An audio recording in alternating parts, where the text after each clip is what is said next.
Listening test. You will hear a number of different recordings and you will have to answer questions on what you hear. You will have time to read the instructions and questions and you will be given time to check your work. All the recordings will be played once only. The test is in 4 parts. Now turn to section 1. You will hear a woman telephoning a tourist office to ask about free activities.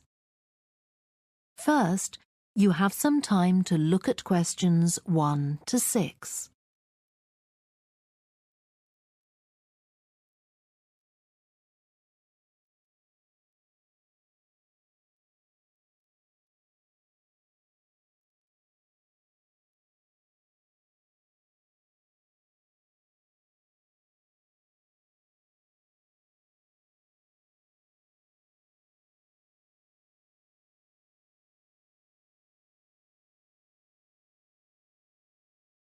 Now we shall begin.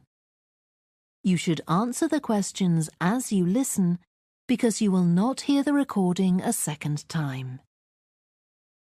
Listen carefully and answer questions 1 to 6. Good morning, this is Burnham Tourist Office, Martin speaking. Oh, hello. I saw a poster about free things to do in the area, and it said people should phone you for information. I'm coming to Burnham with my husband and 2 children for a few days on June the 27th, or possibly the 28th, and I'd like some ideas for things to do on the 29th. Yes, of course. OK. Then let's start with a couple of events especially for children. The art gallery is holding an event called Family Welcome that day, when there are activities and trails to use throughout the gallery. That sounds interesting. What time does it start? The gallery opens at 10 and the Family Welcome event runs from 10:30 until 2 o'clock. The gallery stays open until 5, and several times during the day they're going to show a short film that the gallery has produced. It demonstrates how ceramics are made, and there'll be equipment and materials for children to have a go themselves. Last time they ran the event there was a film about painting, which went down very well with the children, and they're now working on one about sculpture. I like the sound of that. And what other events happen in Burnham? Well, do you all enjoy listening to music? Oh, yes. Well, there are several free concerts taking place at different times, 1 or 2 in the morning, the majority at lunchtime and a couple in the evening, and they range from pop music to Latin American. The Latin American could be fun. What time is that? It's being repeated several times in different places. They're performing in the Central Library at 1 o'clock, then at 4 it's in the City Museum, and in the evening at 7:30 there's a longer concert in the theatre. Right. I'll suggest that to the rest of the family. Something else you might be interested in is the boat race along the river. Oh, yes. Do tell me about that. The race starts at Offord Marina to the north of Burnham and goes as far as Summer Pool. The best place to watch it from is Charlesworth Bridge, though that does get rather crowded. And who's taking part? Well, local boat clubs, but the standard is very high. One of them came first in the West of England Regional Championship in May this year. It was the first time a team from Burnham has won. It means that next year they'll be representing the region in the National Championship. Before you hear the rest of the conversation, you have some time to look at questions 7 to 10.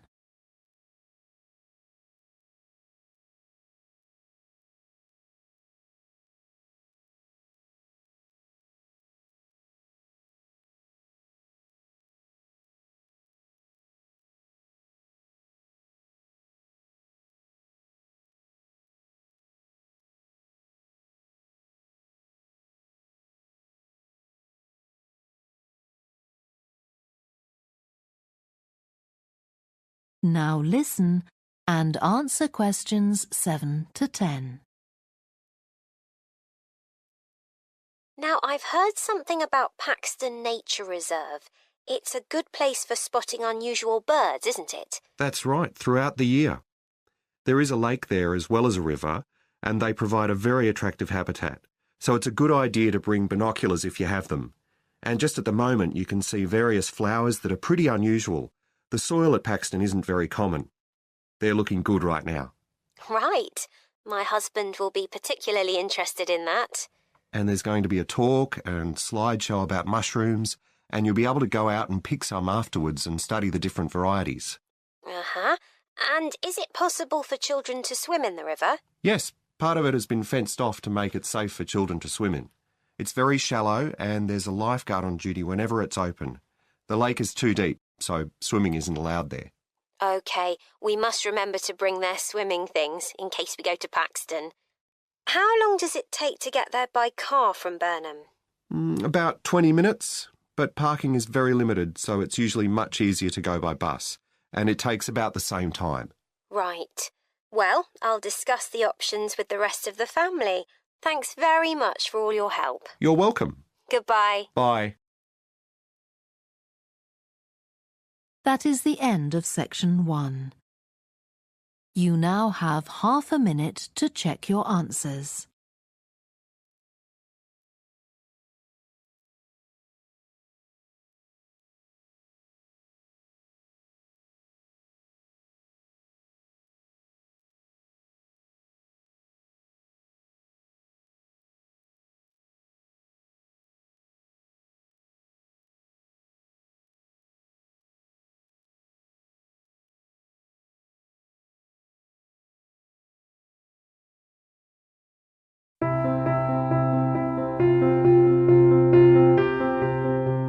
Now turn to section 2. You will hear a talk given by a woman called Shona Ferguson about changes in a town called Barford.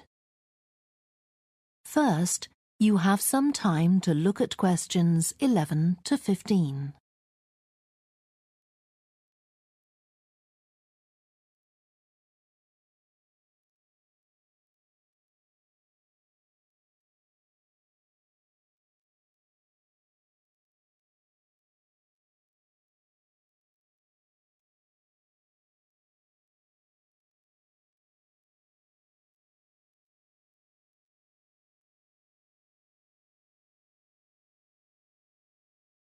Now listen carefully and answer questions 11 to 15.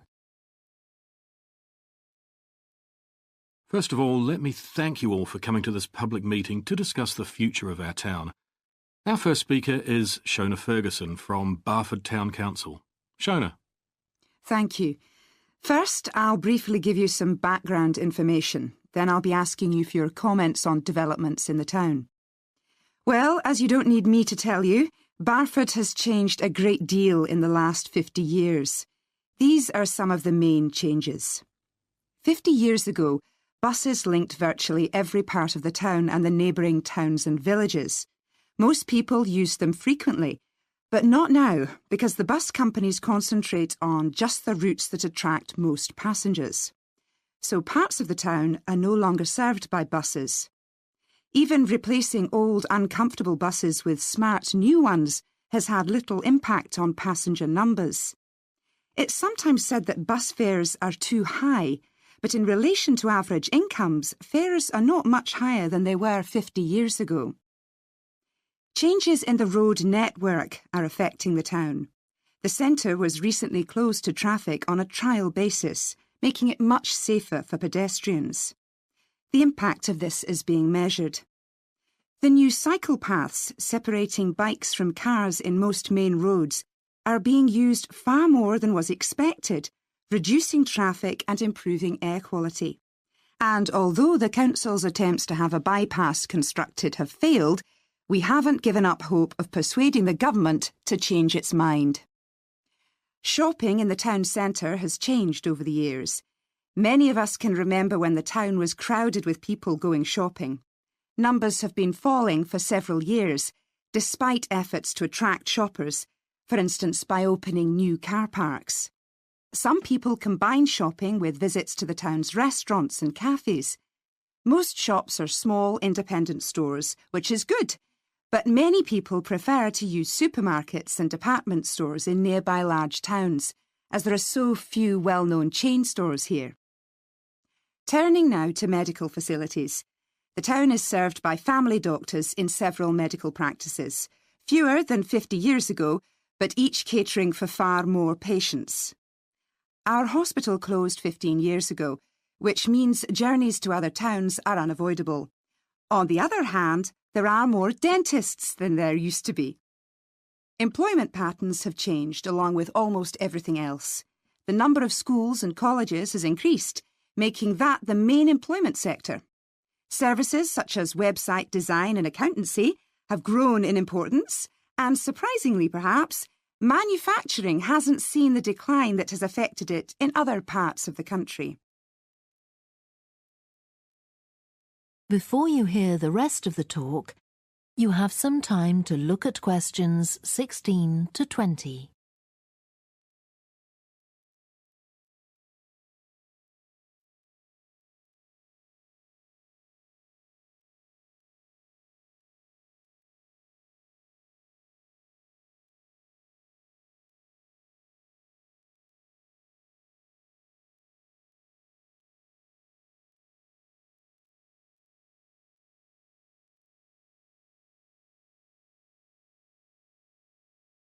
Now listen and answer questions 16 to 20.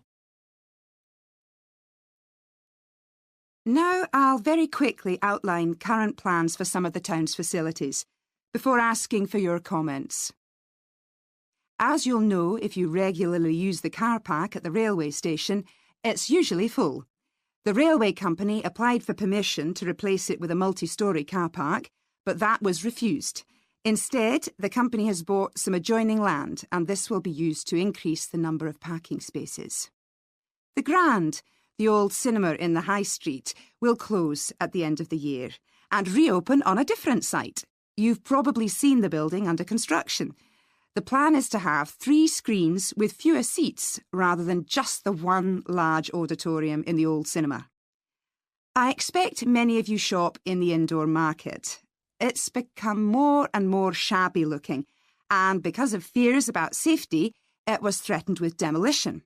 The good news is that it will close for 6 weeks to be made safe and redecorated, and the improved building will open in July.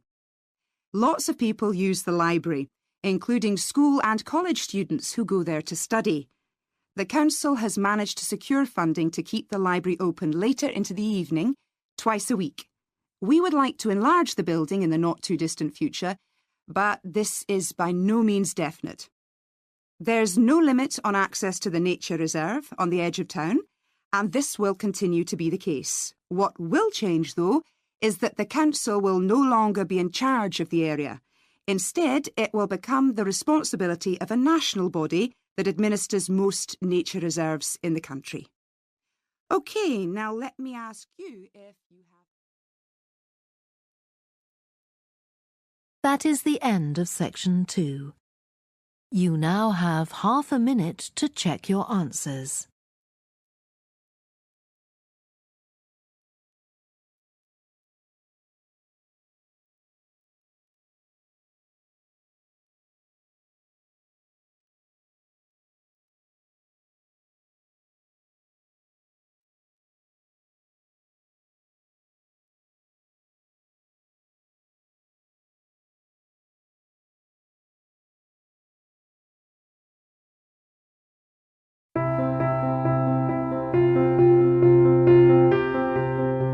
Now turn to section 3. You will hear 2 students called Helen and Jeremy, who are studying creative writing, discussing a project for their course which involves writing and illustrating stories for children.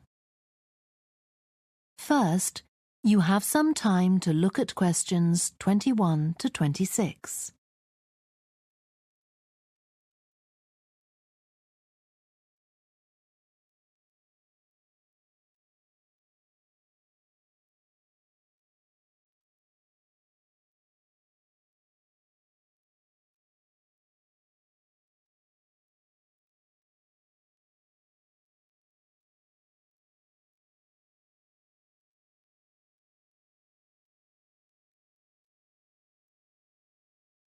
Now listen carefully and answer questions 21 to 26.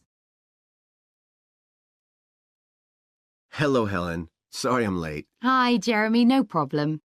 Well, we'd better work out where we are on our project, I suppose. Yeah, I've looked at the drawings you've done for my story, The Forest, and I think they're brilliant. They really create the atmosphere I had in mind when I was writing it. Oh, I'm glad you like them. There are just a few suggestions I'd like to make. Go ahead. Now, I'm not sure about the drawing of the cave. It's got trees all around it, which is great, but the drawing's a bit too static, isn't it? I think it needs some action. Yes, there's nothing happening. Perhaps I should add the boy, Malcolm, isn't it? He would be walking up to it. Yes, let's have Malcolm in the drawing. And what about putting in a tiger? The one that he makes friends with a bit later. Maybe it could be sitting under a tree, washing itself. And the tiger stops in the middle of what it's doing when it sees Malcolm walking past. That's a good idea. OK, I'll have a go at that. Then there's the drawing of the crowd of men and women dancing. They're just outside the forest, and there's a lot going on. That's right. You wanted them to be watching a carnival procession, but I thought it would be too crowded. Do you think it works like this? Yes, I like what you've done. The only thing is, could you add Malcolm to it without changing what's already there? What about having him sitting on the tree trunk on the right of the picture? Yes, that would be fine. And do you want him watching the other people? No, he's been left out of all the fun, so I'd like him to be crying. That'll contrast nicely with the next picture where he's laughing at the clowns in the carnival. Right, I'll do that. And then the drawing of the people ice skating in the forest. I wasn't too happy with that one. Because they're supposed to be skating on grass, aren't they? That's right, and it's frozen over. At the moment, it doesn't look quite right. I see what you mean. I'll have another go at that. And I like the wool hats they're wearing. Maybe you could give each of them a scarf as well? Yeah, that's easy enough. They can be streaming out behind the people to suggest they're skating really fast. Great. Well, that's all on the drawings. Right. So you've finished writing your story, and I just need to finish illustrating it, and my story and your drawings are done.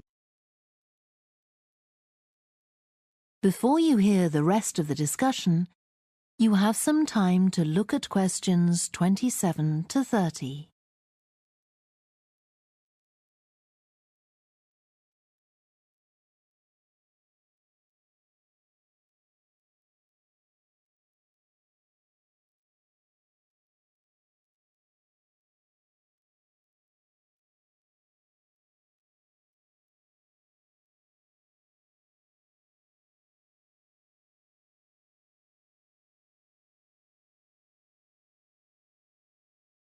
Now listen and answer questions 27 to 30. So the next thing is to decide what exactly we need to write about in the report that goes with the stories and how we're going to divide the work. Right, Helen. What do you think about including a section on how we planned the project as a whole, Jeremy? That's probably quite important. Yeah, well, you've had most of the good ideas so far.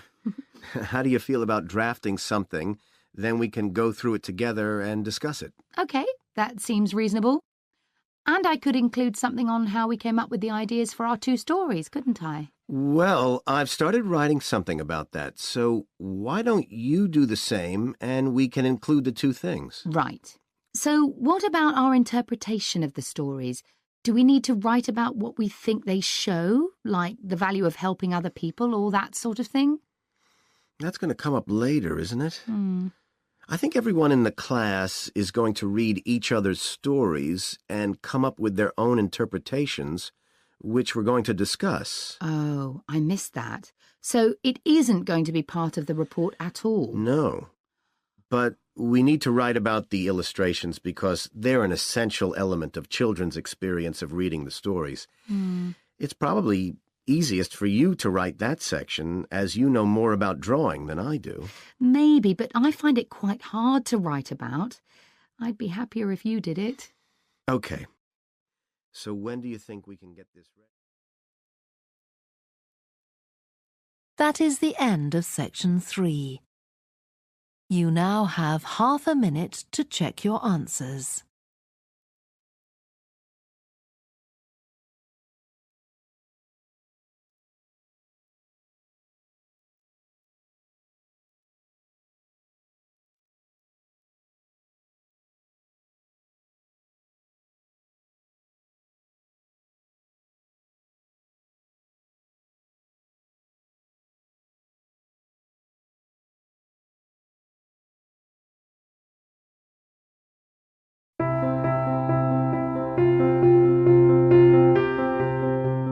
Now turn to section 4. You will hear part of a lecture to business students about the use of one particular type of research known as ethnography.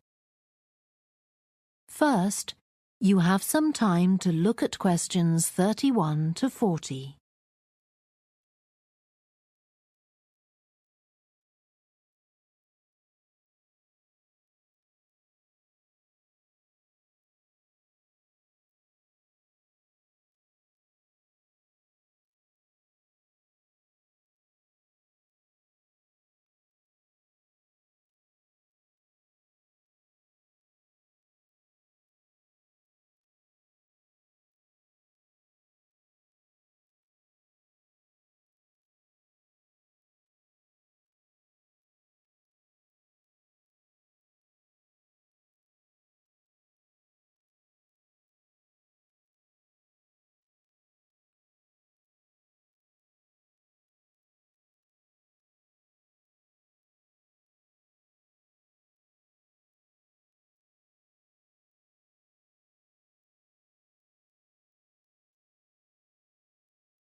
Now listen carefully and answer questions 31 to 40. So, what I'm going to talk about to you today is something called ethnography. This is a type of research aimed at exploring the way human cultures work. It was first developed for use in anthropology, and it's also been used in sociology and communication studies. So, what's it got to do with business, you may ask? Well, businesses are finding that ethnography can offer them deeper insight into the possible needs of customers, either present or future, as well as providing valuable information about their attitudes towards existing products. And ethnography can also help companies to design new products or services that customers really want. Let's look at some examples of how ethnographic research works in business. One team of researchers did a project for a company manufacturing kitchen equipment. They watched how cooks used measuring cups to measure out things like sugar and flour. They saw that the cooks had to check and recheck the contents because although the measuring cups had numbers inside them, the cooks couldn't see these easily. So a new design of cup was developed to overcome this problem, and it was a top seller. Another team of ethnographic researchers looked at how cell phones were used in Uganda, in Africa. They found that people who didn't have their own phones could pay to use the phones of local entrepreneurs. Because these customers paid in advance for their calls, they were eager to know how much time they'd spent on the call so far. So the phone company designed phones for use globally with this added feature. Ethnographic research has also been carried out in computer companies. In one company, IT systems administrators were observed for several weeks. It was found that a large amount of their work involved communicating with colleagues in order to solve problems, but that they didn't have a standard way of exchanging information from spreadsheets and so on. So, the team came up with an idea for software that would help them to do this. In another piece of research, a team observed and talked to nurses working in hospitals. This led to the recognition that the nurses needed to access the computer records of their patients no matter where they were. This led to the development of a portable computer tablet that allowed the nurses to check records in locations throughout the hospital. Occasionally, research can be done even in environments where the researchers can't be present. For example, in one project done for an airline, respondents used their smartphones to record information during airline trips, in a study aiming at tracking the emotions of passengers during a flight.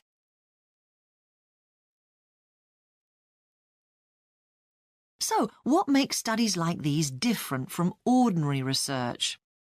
Let's look at some of the general principles behind ethnographic research in business. First of all, the researcher has to be completely open-minded. He or she hasn't thought up a hypothesis to be tested, as is the case in other types of research. Instead, they wait for the participants in the research to inform them.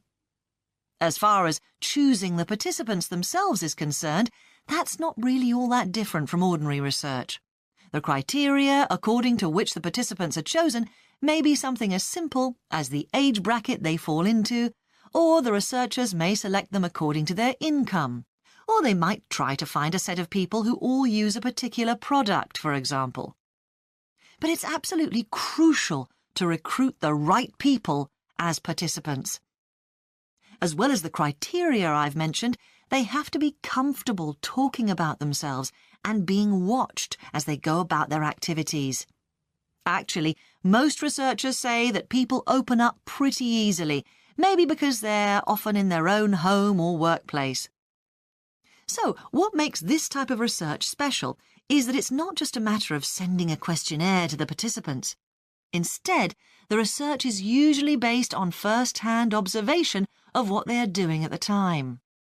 But that doesn't mean that the researcher never talks to the participants. However, unlike in traditional research, in this case, it's the participant rather than the researchers who decides what direction the interview will follow. This means that there's less likelihood of the researcher imposing his or her own ideas on the participant. But after they've said goodbye to their participants and got back to their office, the researcher's work isn't finished. Most researchers estimate that 70 to 80% of their time is spent not on the collecting of data, but on its analysis, looking at photos, listening to recordings and transcribing them, and so on. The researchers may end up with hundreds of pages of notes. And to determine what's significant, they don't focus on the sensational things or the unusual things. Instead, they try to identify a pattern of some sort in all this data and to discern the meaning behind it. This can result in some compelling insights that can, in turn, feed back to the whole design process. That is the end of section 4.